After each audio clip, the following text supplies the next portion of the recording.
திமுக காரர்கள் தொடர்ந்து களத்திலே இருக்கக்கூடிய நாம் தமிழர் கட்சி தம்பிகளை மிரட்டுவதற்கு தொடங்கி இன்றைக்கு அடிக்க தொடங்கி இருக்கிறார்கள். திராவிட முன்னேற்ற கழகத்தை சார்ந்தவர்களுக்கு நான் ஒன்றினை சொல்லிக்கொள்ள ஆசைப்படுகின்றேன். தமிழீழ தேசிய தலைவர் மேதகவே பிரபாகரன் அவர்கள் வரலாறு என் வழிகாட்டி என்று எங்களுக்கு போதித்திருக்கிறார்.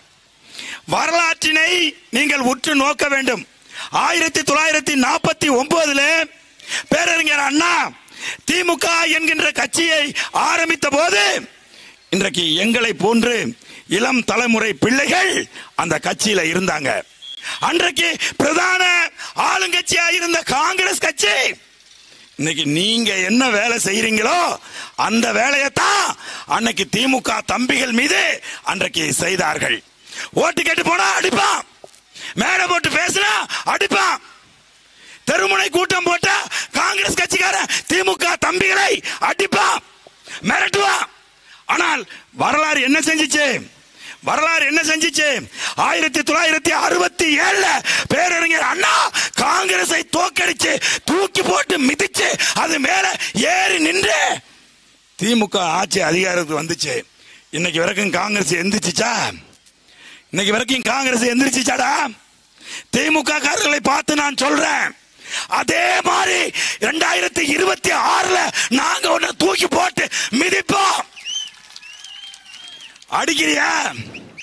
மிரட்டுறியா? அடிச்சா மிரட்டுனா பயப்படுற கூட்டம் இல்லடா நாங்க. எங்கள் அண்ணன் போதிக்கிறான். ஒவ்வொரு நாளும் இந்த தொகுதியில நான் வேட்பாளரை வந்த போது எங்க அண்ணன் கூப்பிட்டு சொன்னாரு, தம்பி யாரையும் நீ திட்டக்கூடாது, அடித்தால் கூட நீ வாங்கிட்டு வரணும். நான் என்ன உனக்கு அரசியல் போதித்திருக்கிறேனோ, நாம் தமிழர் கட்சி என்ன செய்யுமோ, இந்த தொகுதிக்கு நீ வென்றால் என்ன செய்வியோ அதை மட்டும்தான் நீ பேசணும்னு சொன்னாரு. எத்தனையோ முறை இந்த திமுக கூட்டணி எங்கள் தம்பிகளை அடிக்க வந்தார்கள். எத்தனையோ முறை எங்கள் தம்பிகளை எதிர்த்து சண்டைக்கு வந்தார்கள். இதே உளுந்தூர்பேட்டையில என் தம்பிய அடிச்சு மண்டையை உடைச்சாங்க. அப்ப கூட எங்க அண்ணன் என்ன சொன்னாரு? கடந்து போன்னு சொன்னாரு. அந்த ஒரே காரணத்துக்காகத்தான் இன்றைக்கு கல்லறிந்த திமுக காரர்கள் உயிரோடு போயிருக்கிறார்கள். வெக்கமா இல்லையா உங்களுக்கு? ஆளுங்கட்சியா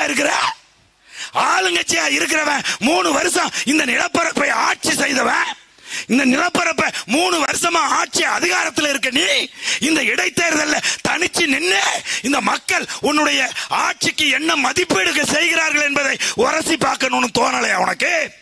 நான் கேட்கிறேன், ஏண்டா 3 வருஷமா ஆட்சி அதிகாரத்தில் இருக்கிறீங்க வெக்கம் கெட்டவர்களே, ஓட்டுக்கு காசு கொடுக்குறீங்க.